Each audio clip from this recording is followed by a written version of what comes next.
Hello guys. So today we are going to start the new chapter linear programming problem. It is so easy and interesting chapter. So in this section what we do हमने क्या करना है इस chapter में applications of linear इनइक्वेशंस. ठीक है, linear इनइक्वेशंस आपने +1 class में पढ़ा है. तो इसमें हम क्या करेंगे, some real life problems use करेंगे. सम रियल लाइफ प्रॉब्लम्स में क्या करेंगे, उन लीनियर इनइक्वेशंस को यूज़ करेंगे. ठीक है, तो लीनियर प्रोग्रामिंग प्रॉब्लम्स होती क्या है तो इसको हम देखते हैं. इसमें क्या है कि our day to day life, हम कोई भी एग्जांपल लेते हैं. कोई भी बिजनेसमैन, ठीक है, कोई भी इन्वेस्टर, किसी की भी हम एग्जांपल ले सकते हैं कि कोई भी पर्सन है, अगर वो कोई काम शुरू करता है या कोई बिजनेस शुरू करता है, ठीक है, तो उसका मेन मोटिव क्या होता है.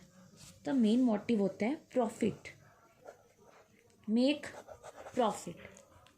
ठीक है, लेस कॉस्ट, कि उसके जितने पैसे लग रहे हैं, जितनी कॉस्ट उसकी लग रही है, उससे ज़्यादा प्रॉफिट है, उससे ज़्यादा पैसे आए, ताकि मतलब दैट मीन्स क्या हो, प्रॉफिट ग्रेटर देन कॉस्ट.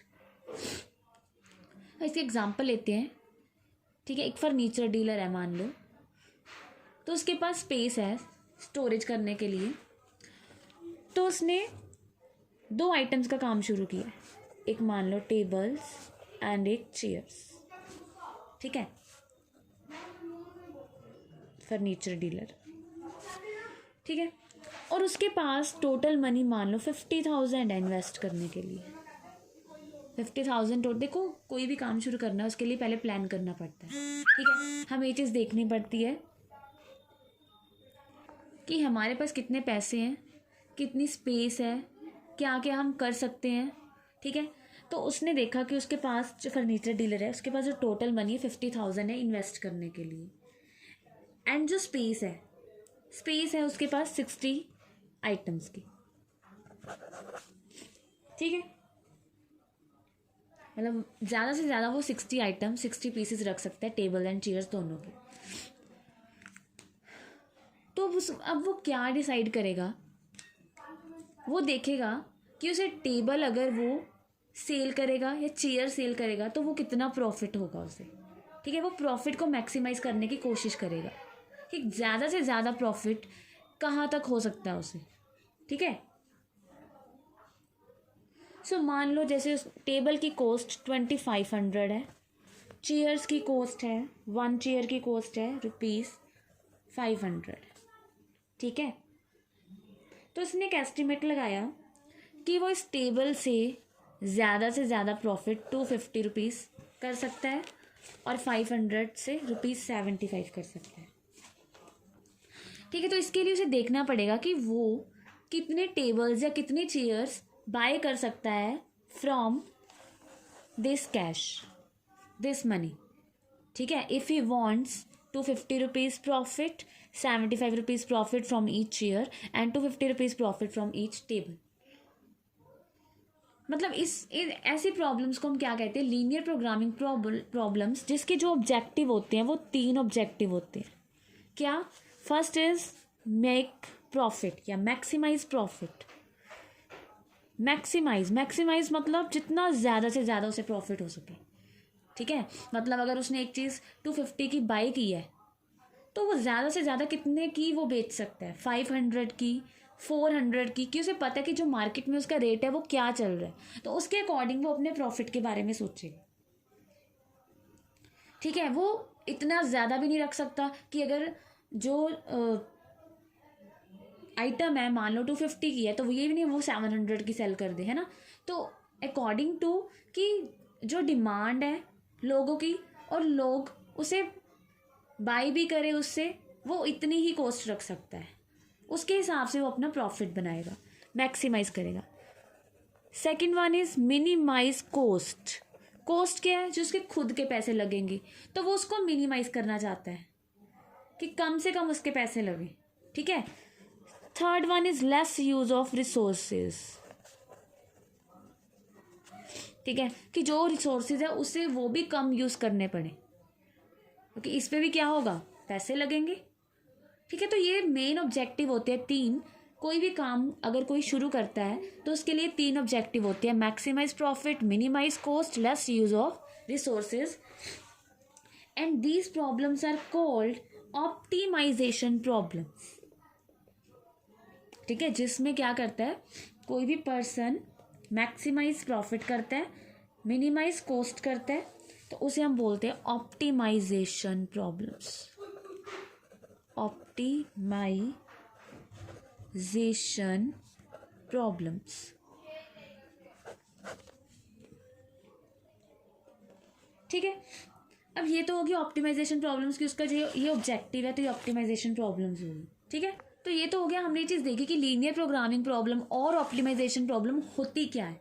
इसमें बस क्या है कि कोई भी अगर इन्वेस्टर या businessman in the field of commerce, science and industry कुछ भी अगर कोई काम कर रहा है तो उसके मेन तीन मोटिव्स होते हैं, maximise the profit, minimise the cost, less use of resources.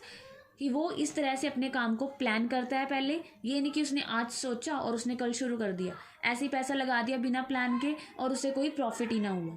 ठीक है, तो सबसे पहले वो क्या करते हैं, प्लान करते हैं कि हमारे पास कितनी स्पेस है, हम क्या कर सकते हैं जिससे हमें प्रॉफिट हो। So that's are the linear programming problems. अब इसको मैथमेटिकल फॉर्म में कैसे फॉर्मुलेट करते हैं या मैथमेटिकल फॉर्म में हम इसको कैसे दिखाएंगे, कैसे रिप्रेजेंट करेंगे, अब हम वो चीज़ करते हैं। ठीक है, तो हम इसी एग्जांपल के साथ कंटिन्यू करते हैं, फर्नीचर डीलर वाली एग्जांपल जो भी हमने ली है इसके साथ कंटिन्यू करते हैं। तो हमने कहा है कि उसने दो, या तो वो ऐसे भी देख सकता है कि वो सिर्फ टेबल्स खरीदे, सिर्फ चेयर्स खरीदे, मतलब वो एक प्लान बनाएगा। ठीक है, वो हम देखते हैं कि वो क्या क्या कर सकता है। तो देखो, सबसे पहले वो क्या करेगा, ये चीज़ सोचेगा कि उसे कितने टेबल्स चाहिए, कितनी चेयर्स चाहिए। ठीक है, तो मैथमेटिकल फॉर्म में हम क्या देखेंगे, हाँ जी, तो देखो इसमें क्या है, पहले वो कंसीडर करेगा कि वो कितने टेबल्स बाय करे और कितने चेयर्स। ठीक है, तो लेट कर लिए उसने जो नंबर ऑफ टेबल्स हैं बाइस, वो कितने हैं, x, number of chairs by y. ठीक है, तो ये तो हो गया कि उसने लेट कर लिया कि उसने कितने number of chairs and tables buy करने हैं। ठीक है, ऑब्वियसली यहाँ से हमारे पास दो इक्वेशंस आएंगी, x greater than equals to 0, y greater than equals to 0। ठीक है, बिकॉज एक्स एंड वाई क्या है, number of tables, number of chairs, कोई क्वांटिटी है विच कांट बी नेगेटिव। क्या होगी वो, 1 2 3 4 5 6 ऐसी होगी। तो हो गया x greater than equal to 0, y greater than equal to 0। ये हमारे पास दो इक्वेशंस यहाँ से आ गई। ठीक है, उसके पास टोटल जो टोटल अमाउंट है इन्वेस्ट करने के लिए वो है ₹50,000, एंड जो स्पेस है वो किसके लिए, 60 आइटम्स के लिए। ठीक है, तो इसको हम लीनियर इनक्वालिटीज़ में कैसे दिखाएंगे, देखो जो इसके पास स्पेस है 60 आइटम्स के लिए है, तो हमने कहा है नंबर ऑफ टेबल्स एक्स हैं, नंबर ऑफ चेयर्स वाई हैं, तो दैट मीन्स हम इसको ऐसे कर सकते हैं, x plus y less than equals to 60। ये चीज़ लिख सकते हैं। ये क्या है, उसकी प्लानिंग है, जो वो प्लान कर रहा है कि वो ऐसे ऐसे काम करेगा, ये चीज़ खरीदेगा, इतने में खरीदेगा, इसके पास इतनी स्पेस है, इतनी अमाउंट है। ठीक है, तो उसने कंसीडर किया कि एक्स एंड वाई, लेट कि एक्स एंड वाई वो टेबल्स या चेयर्स खरीद रहा है, टेबल्स एंड चेयर्स, उसके पास 60 आइटम्स की स्पेस है। दैट मीन्स जो वो टेबल्स एंड चेयर्स खरीदेगा वो या तो 60 से कम होंगे या 60 होंगे टोटल। अगर स्पेस 60 आइटम्स की है तो 40 भी खरीद सकते हैं, 50 भी खरीद सकते हैं, 60 भी खरीद सकता है, बट 70 नहीं खरीद सकते, या 80, 60 से ज़्यादा नहीं हो सकते। ठीक है, तो एक हमारे पास ये इक्वेशन आ गई, x plus y less than equals to 60। चलो, ये तो हो गया हमारे पास स्पेस कितनी थी उसके पास, फर्नीचर डीलर के पास। अब है जो उसके पास अमाउंट है वो है 50,000। तो अब देखो, इसमें हमने कहा था कि 1 टेबल 2500 का है और 1 चेयर की कॉस्ट है ₹500। ठीक है, तो टोटल मनी 50,000 है, 50,000 में से उसे देखना पड़ेगा कि उसके कितने पैसे लगेंगे। अब उसके पास अगर टोटल अमाउंट ही 50,000 है तो या तो वो पूरी अमाउंट लगा देगा इनको बाय करने में, या फिर इससे कम लगाएगा। इससे ज़्यादा तो नहीं लगा सकता अगर है ही उसके पास 50,000। ठीक है, तो टोटल नंबर ऑफ टेबल्स अगर एक्स हैं, वन टेबल 2500 का है, तो एक्स टेबल्स कितने के होंगे? 2500 एक्स।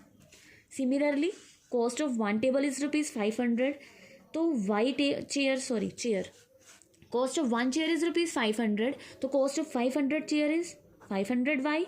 और इनकी जो कॉस्ट बनेगी वो क्या होगी? या तो 50,000 से लेस होगी या फिर 50,000 से ग्रेटर होगी। ओके, तो देखो अब उस डीलर के हिसाब से हमने सारी इक्वेशंस लिख ली कि जो जो उसके पास अवेलेबिलिटी थी, अमाउंट की अवेलेबिलिटी होगी, स्पेस की अवेलेबिलिटी होगी। ठीक है, और x greater than equal to 0 and y greater than equals to 0। अब इनको मैथमेटिकल फॉर्म में इनको हम नाम देते हैं कॉन्स्ट्रेंट्स। इसे क्या कहते हैं? कॉन्स्ट्रेंट्स।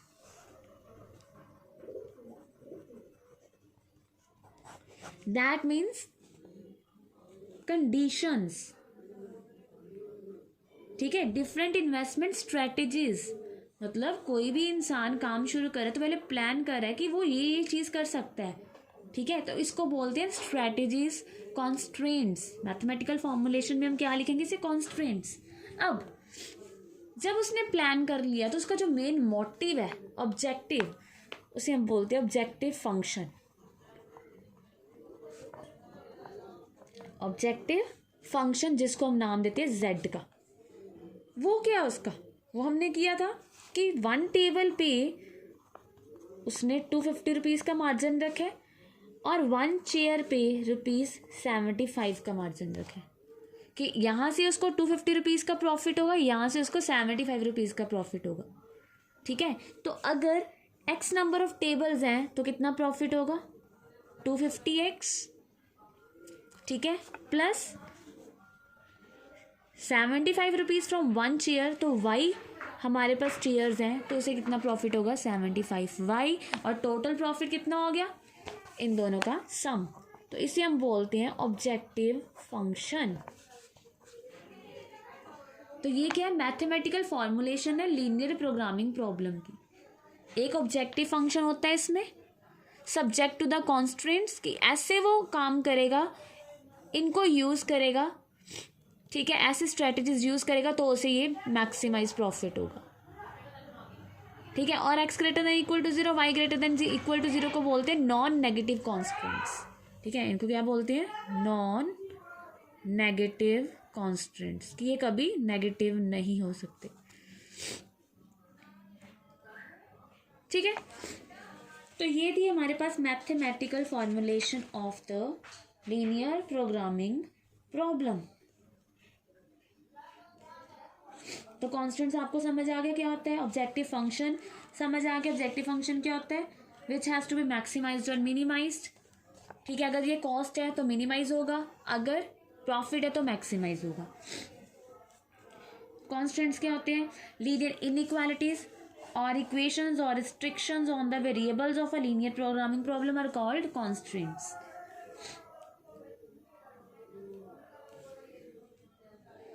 ठीक है, ऑप्टिमाइजेशन प्रॉब्लम्स की होती है प्रॉब्लम जिसमें मैक्सिमाइज और मिनिमाइज, हम देखते हैं कि लीनियर फंक्शन को कैसे मैक्सिमाइज और मिनिमाइज करें, उन्हें ऑप्टिमाइजेशन प्रॉब्लम्स बोलते हैं। और लीनियर प्रोग्रामिंग प्रॉब्लम्स भी क्या है? ऑप्टिमाइजेशन प्रॉब्लम्स ही हैं।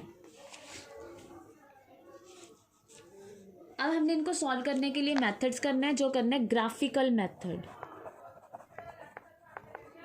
Graphical method to solve LPPs। ठीक है, इनको सॉल्व करने के लिए ग्राफिकल मेथड करना है। और इसमें क्या है? हाँ जी, तो हम एक एग्जांपल लेते हैं इसकी। ठीक है, जैसे आपको क्वेश्चन आएगा, solve the LPP graphically maximise z equals to 5x + 3y subject to these constants. ठीक है, ये ऑब्जेक्टिव फंक्शन होता है। Maximise that means that profit function है, मिनिमाइज कॉस्ट फंक्शन है। ठीक है। और ये आपको कॉन्स्टेंट्स गिवन है, ये कंडीशंस गिवन है कि इसके अकॉर्डिंगली उसकी जो कॉस्ट है वो मिनिमाइज़ होगी और जो प्रॉफिट है उसका मैक्सिमाइज होगा। ठीक है। इसको हमने ग्राफिकली कैसे सॉल्व करना है, देखो उसमें आपको कुछ डेफिनेशंस बताऊंगी मैं क्या होती हैं।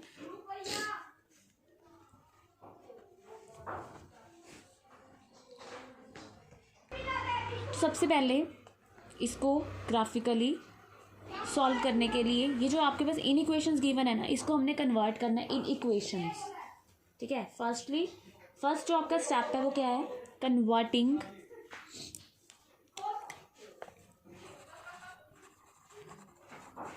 Given इनइक्वेशंस two equations.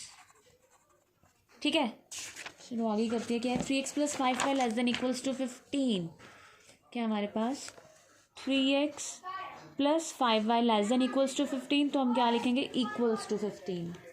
Next one is 5x + 2y = 10, x = 0 and y = 0।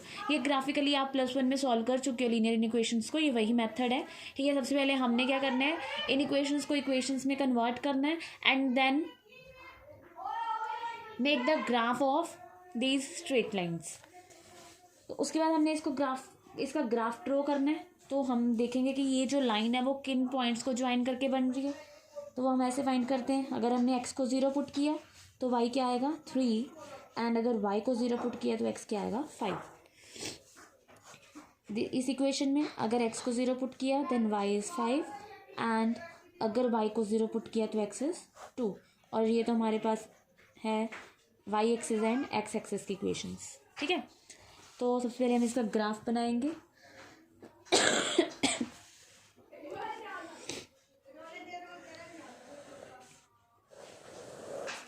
0 1 2 3 4 5 2 3 4 5। ठीक है। तो ये लाइन है हमारे पास 0, 3 5, 0।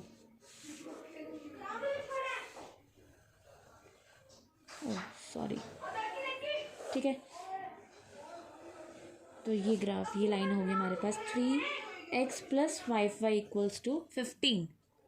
Next is 5x + 2y = 10, 0 5 2 0, this one and this one। 5x + 2y = 10 and x = 0, this is y = 0 and this is x = 0। ठीक है। Now shade the graph. हमने देखना है कि इसमें जो कॉमन रीजन है वो क्या आएगा, बिकॉज ये इनइक्वालिटीज़ को सॉल्व करना है हमने। इक्वालिटीज़ के लिए तो हमने ग्राफ बना दिया। ठीक है। अब इनइक्वालिटी को कैसे देखते हैं, यहाँ पे हमारे पास है <=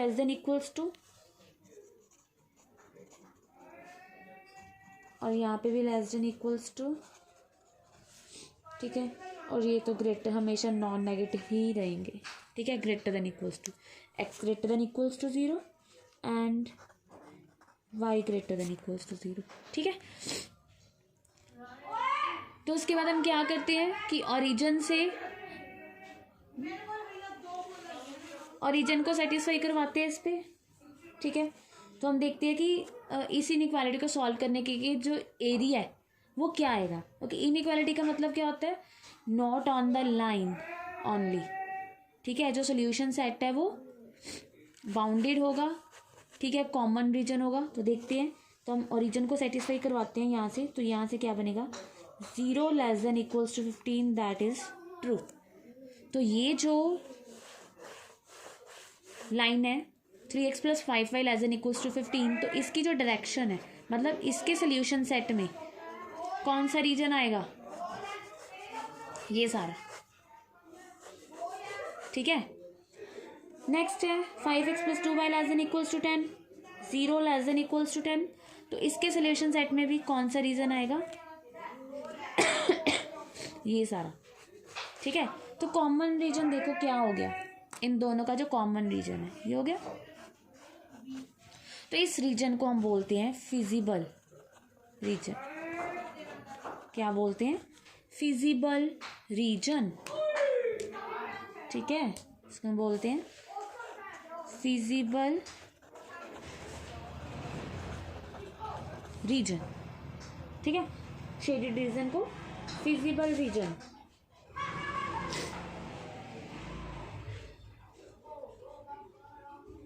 और जो इसमें पॉइंट्स आते हैं जो इनको क्या करते हैं, इन कॉन्स्टेंट्स को सेटिस्फाई करते हैं, फिजिबल रीजन में जो भी पॉइंट्स इन कॉन्स्टेंट्स को सेटिस्फाई करते हैं उसको हम बोलते हैं फिजिबल सॉल्यूशंस, ठीक है।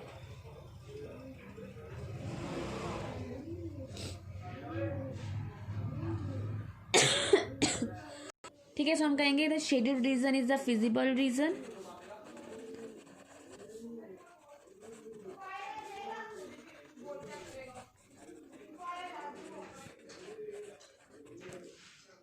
ठीक है, तो ये कॉमन रीजन है, ये शेडेड रीजन है और ये फिजिबल रीजन है। इसको हम नेमिंग कर देते हैं O A B C, ठीक है। सो देखो, एक ये जो रीजन आया है शेडेड रीजन, ये बाउंडेड है। एक चीज़ है जो आपकी क्या अनबाउंडेड रीजन है ना, जो अनबाउंडेड सोल्यूशन है, अनबाउंडेड रीजन आएगा वो आपका सिलेबस से डिलीट कर दिया गया है, ठीक है। तो यहाँ पे सिर्फ बाउंडेड वाले सम्स ही हम करेंगे जिसका जो सोल्यूशन सेट होगा वो बाउंडेड होगा, ठीक है। तो अब हमने इसको नेम दे दिया, तो हम कह सकते हैं feasible region is bounded by the points O origin A। देखो A पॉइंट क्या है, A point is 0,3, B and C point क्या है 2,0 and point B, but B point हमारे पास नहीं है, तो B is the intersection point of these two lines. So B point हम कैसे फाइंड करेंगे, इन दोनों इक्वेशंस को सॉल्व करके। इनका इंटरसेक्शन पॉइंट जो हमारे पास आएगा, अगर आप इसको सॉल्व करोगे 20/19 और 15/19, सो B इज 20/19 एंड 45/19, ठीक है। तो आप इन दोनों क्वेश्चंस को सॉल्व करोगे, आपके पास इंटरसेक्शन पॉइंट आ जाएगा, क्योंकि हमने जो फाइंड करना है इसको ग्राफिकली सॉल्व करना है, हमने इसको मैक्सिमाइज करना है कि हाँ कौन से एक्स वाई पे ये जो ऑब्जेक्टिव फंक्शन है मैक्सिमाइज होगा। तो वो हमने कैसे करना है, bye corner method.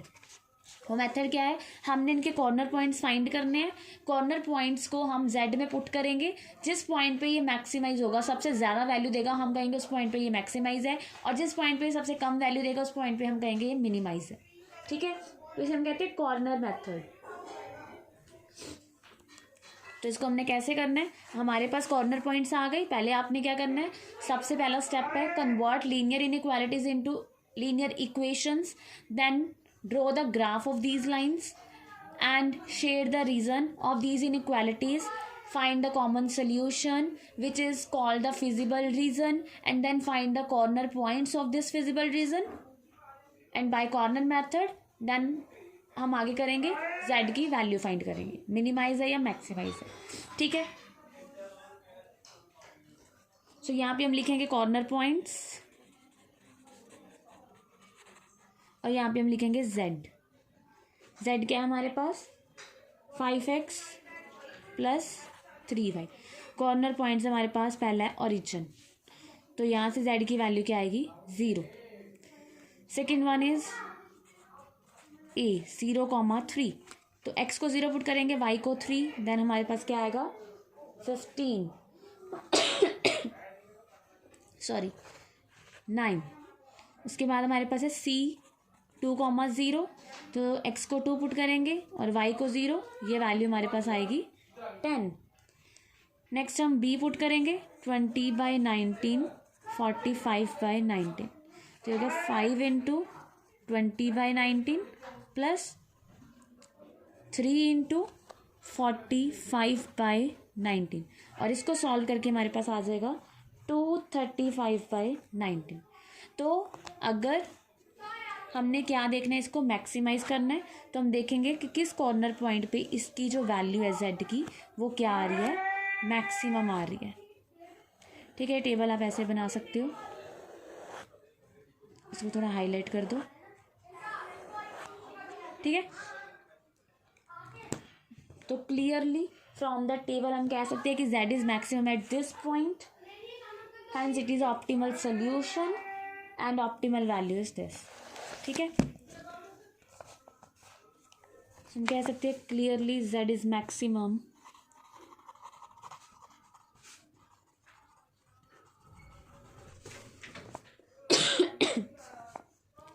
at point P